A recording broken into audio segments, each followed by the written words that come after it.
Hello, good morning and welcome to the United Stand. This is your latest Manchester United transfer news, giving you that latest transfer news with that real fan opinion. Fasten your seatbelts, it's going to go off like a bottle of pop this morning. Not normally in this frame of mind, but not particularly happy about a number of things, if I'm honest, Manchester United transfer related. Now, Manchester United on the pitch, absolutely ecstatic with it. We're doing fantastically well. But as I said on the Sunday show last night, if you've not seen it, give it a watch.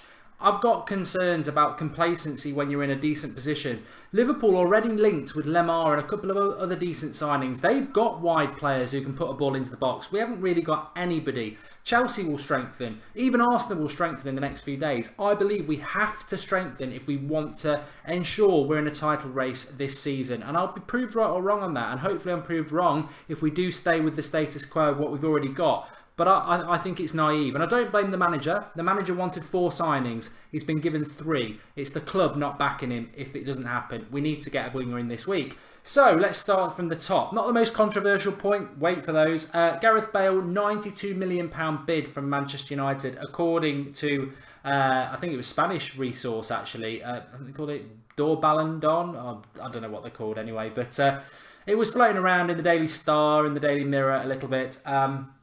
£92 million bid. Look, this isn't going to happen. This isn't going to happen.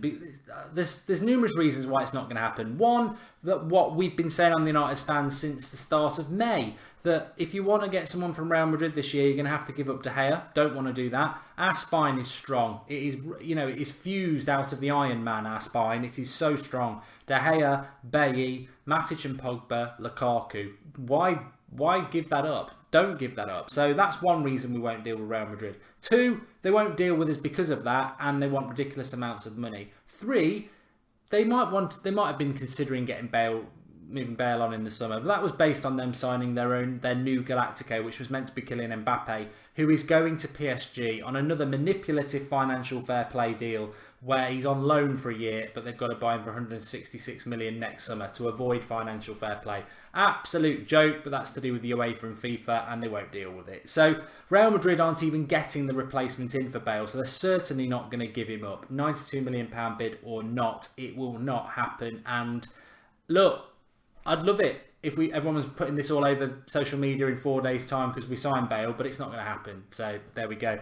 The next deal, well, we need to sign somebody, is what I would say. And I've been saying this for a few days now. And some people have been saying, oh, stop moaning, Mark. We're top of the league. We're happy with what we've got. A couple of injuries, you won't be happy.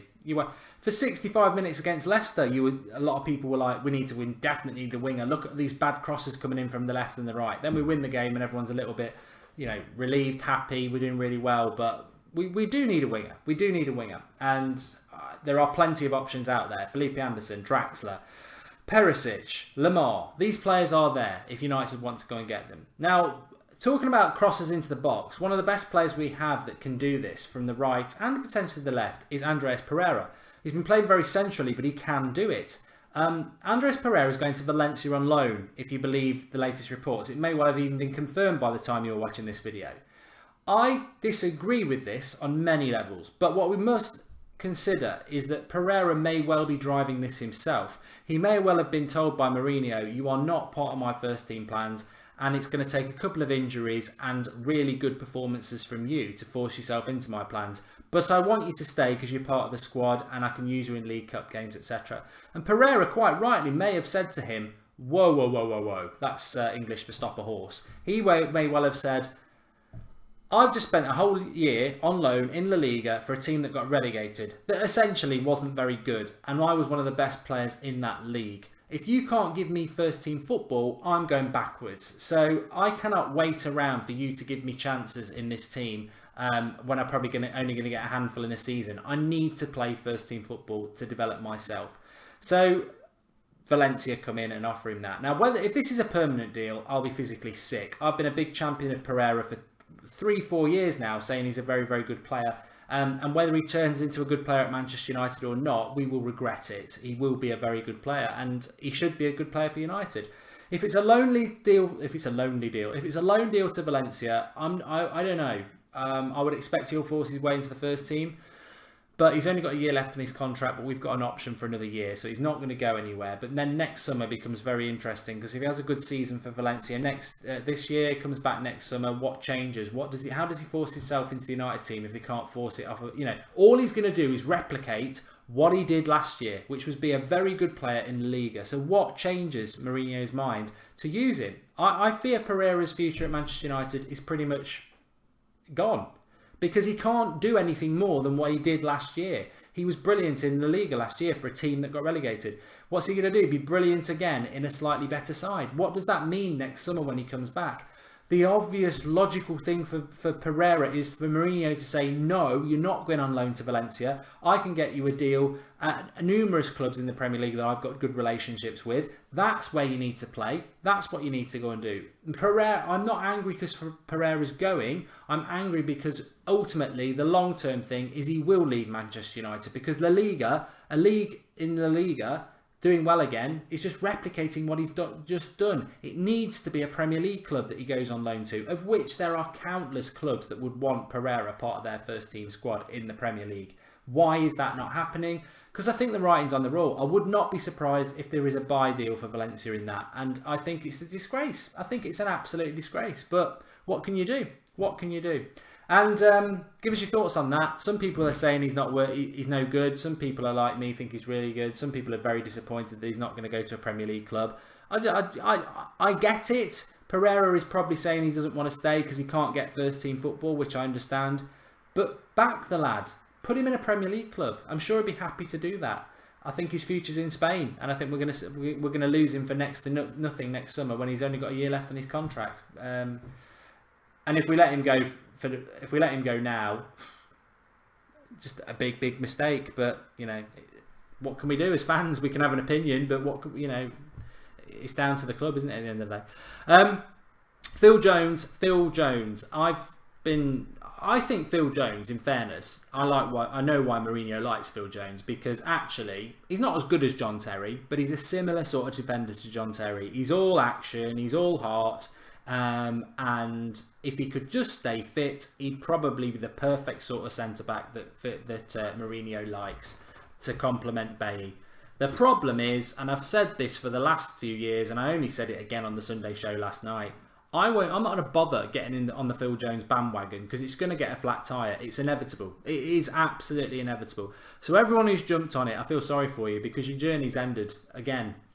Phil Jones, I think up until the run he had last year with Rojo when he played really well, up until that point, the longest run of games he'd played for Manchester United was 6. 6 in however many years he's been at United. He must have been at United for nearly 6 years now. When did we sign him? 2011? 2012?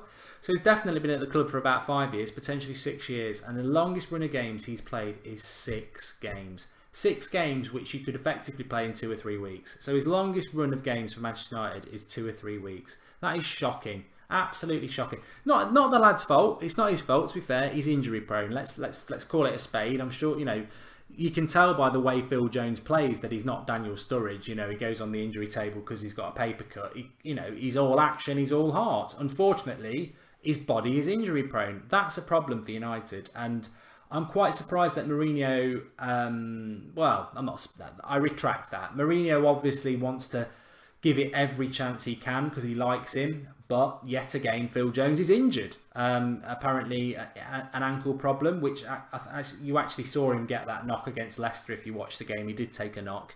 And I think what Mourinho's trying to do is pull him out of the England squad so that he can give him a couple of weeks rest and then he's ready for United. But if that is the case and it's just precautionary and he's keeping him back for United, fine, that's good for United. But it's a big red flag again that Phil Jones, you cannot trust Phil Jones. You cannot back Phil Jones as a Manchester United centre-back because he's always going to get injured. And as I've said, and as many people have said time and time again, centre-backs are all about a partnership. Ferdinand and Vidic, Bruce and Pallister, it's all about building a centre-back partnership. And if you've got one of those centre-backs, no matter how good they are, he could be the best centre-back in Europe.